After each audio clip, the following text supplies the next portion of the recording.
সংসারে সচ্ছলতা ফেরাতে বেছে নিয়েছিলেন প্রবাস জীবন। তবে সেখান থেকে শূন্য হাতে ফিরে আসতে হয় জাহাঙ্গীর হোসেনকে। দেশে ফিরে পড়েন সীমাহীন অসহায়ত্বের কবলে। ভেবেছিলেন ভাগ্য ঘোরাতে অন্য কোনো দেশে যাবেন, সেই চেষ্টা করতে গিয়ে পড়েন দালালের খপ্পরে। ইউরোপের কথা বলে তাকে পাঠানো হয় ভারতে। ভারতে গিয়ে করতে হয় দিনমজুরের কাজ।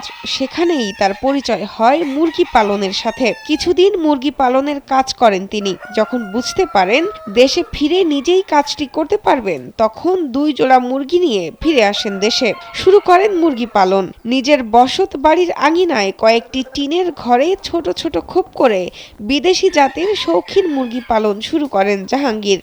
Double million offer Walton fridge কিনে পেতে পারেন 20 লক্ষ টাকা, রয়েছে কোটি কোটি টাকার নিশ্চিত উপহার। ওখান থেকে আমি 2 জোড়া মুরগি নিয়ে দেশে এসে প্রথমে ভাবলাম যে শখের বসেই মূলত যে কোনো কিছু করা যায় কিনা পাশাপাশি। তখন দেখলাম যে না, এটা মোটামুটি ভালোই চাহিদা বাংলাদেশে এবং দিন দিন ডেভেলপ হচ্ছে।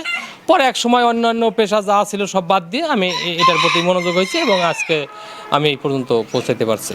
বর্তমানে জাহাঙ্গীরের খামারে রয়েছে সিল্কি, শ্রেবাইট গোল্ডেন, ব্রাহামা, লেগ বেন্থাম, রেড বারবন, এরাকোনা সহ প্রায় 70 প্রজাতির মুরগি। রাজবাড়ীর কালুখালী উপজেলার বোয়ালিয়া গ্রামে তার এই খামার।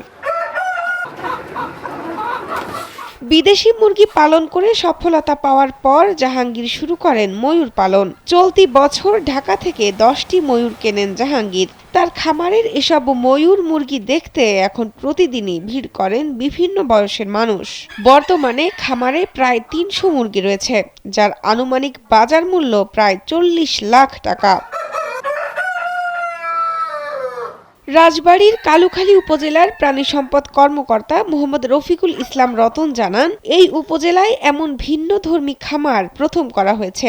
জাহাঙ্গীরকে প্রয়োজনীয় সব ধরনের সহায়তার আশ্বাসও দেন তিনি।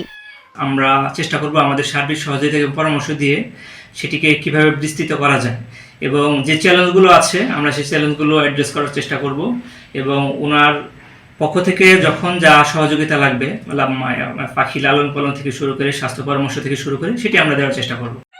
জাহাঙ্গীর চান আরো বিভিন্ন জাতের মুরগি দিয়ে খামারকে আরো সমৃদ্ধ করতে। তরুণদের মাঝে স্বাবলম্বী হওয়ার অনুপ্রেরণা হয়ে থাকতে চান তিনি।